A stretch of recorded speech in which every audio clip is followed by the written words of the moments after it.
Keempat adalah ketika kita bicara soal membangun kantor hukum atau kantor advokat, kantor law firm itu, salah satu hal penting adalah bicara soal pemasaran sebenarnya ya, quote and quote pemasaran. Karena memang dalam kode etik tidak boleh kita kemudian memasarkan itu secara apa namanya ya, semata-mata bahwa kita bermaksud untuk promosi gitu. Padahal kita tahu bisnis apapun, usaha apapun, termasuk jasa kantor hukum itu, salah satu hal yang penting itu adalah sebenarnya soal marketing ya, soal pemasaran, soal promosi gitu. Maka ada seorang ahli mengatakan bahwa marketing is everything, everything is marketing. Jadi sesuatu yang paling penting itu adalah marketing, dan marketing itu adalah sesuatu yang paling penting dalam bisnis, termasuk bisnis hukum. Hanya memang khusus kaitannya dengan kantor hukum itu tidak boleh kemudian dengan model cara seperti menawarkan jasa yang itu modelnya adalah promosi langsung gitu.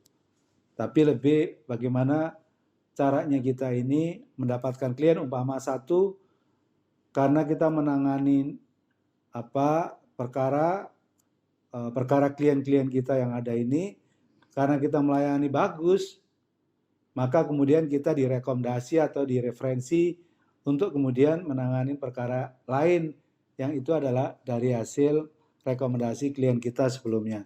Saya kira itu yang paling penting. Jadi rekomendasi, referensi dari klien kita, di mana klien kita adalah yang dipercaya oleh koleganya untuk kemudian direkomendasikan pakai kantor kita karena kita telah membantu klien kita menyelesaikan masalahnya dengan efektif, dengan efisien, dengan baik. Ya tentu kalau kita bicara soal bagaimana how to get klien gitu, bagaimana kita mendapatkan klien, selain tadi kita melayani klien yang ada dengan baik, sehingga dengan harapan bahwa dari situ nanti klien kita merekom ke yang lain, dan itu saya pandang menurut saya paling efektif gitu untuk dapat kasus-kasus yang besar menurut saya. Terus yang kedua ya tentu kalau menurut saya untuk mendapatkan klien ya bisa saja kita umpama nih ya, kita bisa saja melakukan suatu kegiatan-kegiatan yang dari kegiatan-kegiatan itu baik yang sifatnya pro bono, kegiatan yang sifatnya sifatnya sosial gitu, yang bisa saja tidak langsung mengenal kantor kita dan ruang lingkup bidang kerjaan kita. Selain tentu lewat website yang tadi saya katakan itu salah satu cara untuk memperkenalkan kepada publik yang hari ini, yang pada saat itu menurut saya juga efektif gitu. Sekurang-kurangnya memperkenalkan kantor kita. Menurut saya sebuah sistem informasi, sebuah website yang sangat menarik gitu ya, yang dikelola oleh tim IT, yang itu akan membantu untuk memperkenalkan calon klien. Karena sebagian dari klien kita juga sebagian itu adalah juga diperoleh dari hasil diperoleh dari website kita itu. Ya, tentu juga dari hasil kegiatan-kegiatan yang kita laksanakan, mungkin kita bikin seminar kerjasama dengan kantor hukum kita, umpama begitu ya, tentang topik tertentu atau tematik tertentu, tentang kepailitan, tentang perpajakan, umpama gitu ya, tentang asuransi, dan kita sebagai penyelenggara kerjasama dengan pihak terkait, dan kita menjadi narasumber ahlinya gitu, itu bisa saja itu menjadi bagian dari cara bagaimana untuk mendapatkan klien kantor kita gitu. Tentu ada banyak cara sih, tapi itu mungkin khusus nanti saya sampaikan pada topik yang lain.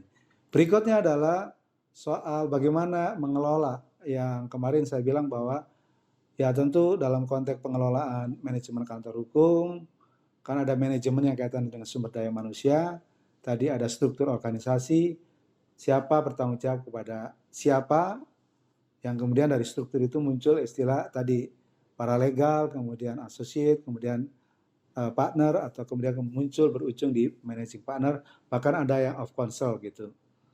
Ya, kemudian selain manajemen SDM tentu ada manajemen penanganan perkara. Bagaimana perkara ini terkait dengan litigasi, membawa perkara ke pengadilan, dibikinkan sistem SOP begitu, Kalau ini non litigasi, bagaimana mekanisme penanganannya sampai kemudian review kontrak, buat pendapat hukum gitu umpama ya, atau audit hukum, pemeriksaan hukum, sampai report hukum, bagaimana mekanismenya? Nah, itu dibikin SOP-nya gitu. Ya tentu termasuk soal pricing ya, termasuk soal harga di situ. Ya selain soal manajemen penanganan perkara baik litigasi non litigasi, ya tentu yang penting sebenarnya juga manajemen administrasi. Nah, administrasi perkara apa yang kita tangani itu harus dikelola dengan baik itu. Maka selalu saya ingin katakan bahwa perkaranya si A itu disimpan dalam satu lemari khusus, dalam satu berkas khusus, mulai pertemuan pertama, sesi konsultasi, surat kuasa, penanganan perkara sampai selesai itu dalam satu berkas, umpama begitu. Kadang di kantor kita itu berbagai berkas tadi itu saya minta untuk dilakukan yang disebut sebagai scanning gitu. Jadi selain ada dokumen yang manual gitu yang cetak, tapi kita juga punya hasil scan dari berkas klien kita. Supaya kita tidak sulit nyari-nyari, tapi tetap kita juga punya yang yang disebut sebagai dokumen perkara yang disimpan rapi gitu, yang kita bisa telusuri kasus itu dari A sampai Z-nya gitu. Ya selain itu juga tentu selain administrasi perkara juga tentu administrasi keuangan dan perpajakan ya, termasuk kaitannya dengan kebutuhan-kebutuhan administrasi, kebutuhan operasional kantor. Nah, itu perlu tim accounting untuk selain ngurusin pajak, kemudian laporan keuangan kaitannya penanganan perkara, dan laporan keuangannya kaitannya dengan operasional kantor gitu. Berikutnya adalah kita bicara soal pelayanan kepada klien. Ya sebenarnya satu hal penting yang itu sebagai bagian dari yang harus menjadi yang utama dan pertama adalah bahwa ini adalah sebuah quote and quote gitu, bisnis jasa layanan hukum. Nah, karena ini bisnis jasa layanan hukum adalah yang paling penting itu kan kualitas pelayanan. Kualitas pelayanan yang baik, yang prima, yang berkualitas, yang efektif, yang efisien, yang itu memuaskan kepada klien. Maka kalau di kantor kita ini, kita untuk menjalin komunikasi itu kita memiliki PEC. Jadi personal in charge untuk umpama klien kita perusahaan A, maka kita tugaskan kepada seorang associate untuk kemudian komunikasinya adalah di kantor ini tentukan PEC-nya adalah A untuk untuk menangani handling perkara atau case handling untuk perusahaan A atau perusahaan B. Jadi masing-masing ini kita punya PEC gitu. Jadi kita layani dengan baik, seolah-olah bahwa dia seolah-olah satu-satunya klien kita, tapi melalui PEC yang kita punya. Dan kita selalu bangun komunikasi dengan baik, pertemuan bisa lewat tatap muka, lewat WA, WA group, bisa lewat email, bisa lewat Zoom gitu, yang dipandang bahwa itu dalam rangka untuk merawat dan merawat klien agar klien merasa mendapatkan perhatian yang yang bagus gitu. Ya ini sebenarnya soal treatment atau bagaimana merawat klien itu adalah mereka kalau perlu kita beri perhatian yang lebih, tidak sekedar pada perjanjian yang kita buat. Sebagai contoh, kantor kami bekerja sama dengan sebuah corporate begitu. Tidak saja kita membantu persoalan-persoalan yang tertuang dalam perjanjian kerjasama, kadang kita membantu soal-soal lain yang sebenarnya nggak ada kaitannya dengan perjanjian itu, tapi dia perlukan. Misalnya soal akses ke pemerintahan, akses secara politik, secara kita bantu bangun untuk bikinkan komunikasi lewat akses yang kita punya. Jadi dia ingin kerjasama dengan perusahaan X atau dengan suatu institusi, kita bangunkan jembatan atau bridging untuk mereka bisa kerjasama gitu. Ini bagian dari cara melayani klien. Tentu juga yang lebih penting soal yang disebut manajemen keuangan. Tadi saya lupa sampaikan bahwa manajemen keuangan inilah yang kemudian pendapatan kita ini harus lebih banyak dari pengeluaran kita.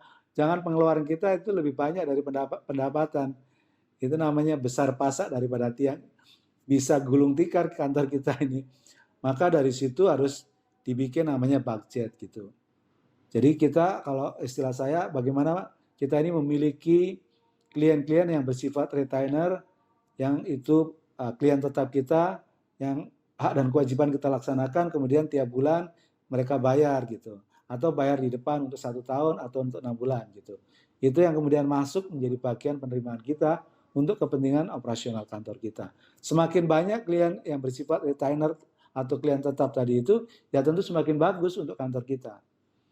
Untuk survivalnya, untuk keberlangsungan kantor kita ini semakin bagus kalau semakin kita punya banyak klien tetap atau yang disebut sebagai retainer tadi. Dan tentu kalau kita bicara soal keuangan, ya kita harus juga memastikan pengeluaran kita tiap bulan apa, tiap tahun apa, itu harus dihitung dengan baik. Untuk apa? Supaya tidak tadi besar pasak daripada tiang.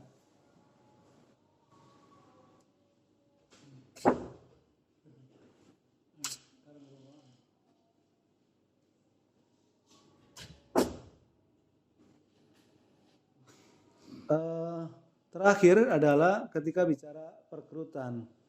Kita untuk merekrut seseorang menjadi bagian dari kantor kita, baik itu legal analyst atau peneliti hukum, sampai kemudian legal consultant, sampai associate, ya tentu itu tidak mudah ya kalau menurut saya. Juga tentu kita cek juga soal background pendidikannya, dari kampus mana. Yang kedua, terus kemudian kita lihat nilainya, transkripnya itu, di mana anak ini memiliki penguatan di bidang hukum corporate tertentu atau bisnis tertentu gitu.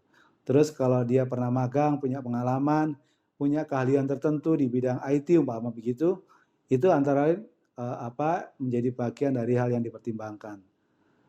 Ya termasuk kalau ada indeks prestasi, terus pengalaman di kampus, ikut organisasi ekstra apa, pernah mengikuti kontestasi apa, itu menjadi pertimbangan gitu. Ya, itu menjadi pertimbangan. Termasuk kalau menurut saya dalam konteks bahwa apa yang menjadi cita-cita dia gitu.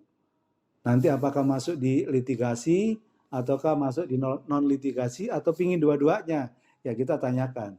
Termasuk bicara soal apa yang disebut sebagai remunerasi tadi, bahwa kantor menetapkan soal hierarki struktur organisasi seperti ini, remunerasinya seperti ini. Kira-kira Anda bisa nggak memahami kondisi kita di kantor ini dengan harapan Anda bisa ketemu nggak itu? Ya kalau Anda merasa cocok dengan model seperti ini, ya kemudian kita bisa terima, tentu dengan masa percobaan ya, dengan masa percobaan untuk kemudian kira-kira bisa nggak ikut gabung di kantor kita dengan langgam kinerja di kantor kita. Ya tentu hal tertentu yang kaitannya IT kalau kita masih belum bisa bayar, kita bisa outsourcing kalau menurut saya. Tapi perekrutan itu biasanya sih kita banyak juga yang lamar, ya ikut kemudian menjadi magang. Kalau anak magang ternyata bagus, kita bisa tarik itu untuk kemudian bisa gabung di kantor kita. Kalau memang anak ini memiliki kompetensi, memiliki visi dan misi yang kuat gitu untuk sama-sama membangun kantor, ya bisa saja begitu. Atau kita buka lowongan gitu dengan syarat-syarat tertentu, nanti kita panggil, kita tes gitu, apakah dia kemudian sesuai dengan syarat-syarat yang kita perlukan. Kalau cocok, ya kita kemudian rekrut gitu. Saya kira ini 8 hal yang penting menurut saya untuk diperhatikan dalam konteks keberlangsungan kantor hukum, di mana pada saat persaingan industri jasa hukum yang semakin kompetitif dan global ini, maka menurut saya 8 hal tadi menurut saya itu hal penting yang harus disiapkan untuk supaya menjadi kantor hukum yang survive dan maju. Terima kasih. Assalamualaikum warahmatullahi wabarakatuh.